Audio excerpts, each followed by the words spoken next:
তিনটি common mistake of English. ইংলিশে আমরা প্রায়ই বেশ কিছু কমন মিস্টেক করি যেগুলা হওয়ার কথা না। প্রথমটা হচ্ছে ম্যারিড, বিবাহ করে তো অনেকে বলে she married with a doctor বা হি ম্যারিড উইথ সামন। তো ম্যারিডের পরে সাধারণত উইথ শব্দটা হয় না, ম্যারিডের পরে সব প্রিপোজিশনটা হয় হলো to. She was married to a doctor, এরকম করে হবে। এই হলো আমাদের ম্যারিড টু, কাউকে বিবাহ করাচ্ছে তার সঙ্গে টু দিতে হবে। ওকে।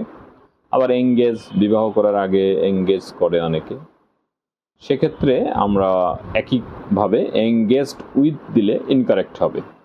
Engaged to, Rina is engaged to Reza, তো টু হবে, এটা এঙ্গেজড এর সঙ্গে টু হবে।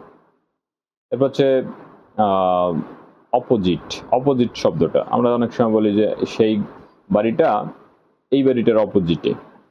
His house is opposite from hours বা অপোজিট অফ আওয়ার্স, এরকম দেই, বা অপোজিট আওয়ার্স শুধু দেই, তো এটা হবে না, অপোজিটের সঙ্গেও টু থাকে, অর্থাৎ his house is opposite to ours, এখানে টু হবে। আচ্ছা গেল প্লে। প্লে শব্দটার সঙ্গে আমরা কোন প্রিপোজিশনটা দেব? She always plays with Mohammedan. Plays with মানে খেলে মোহামেডানের সাথে।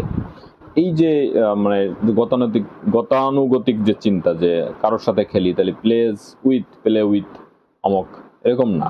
আমি যদি কারোর জন্যে খেলি, কোনো দলে খেলি, তাহলে সেই দলের জন্য খেলি, তখন লিখতে হবে he always plays for the Mohammedan, তাহলে plays for, play for, play for হবে।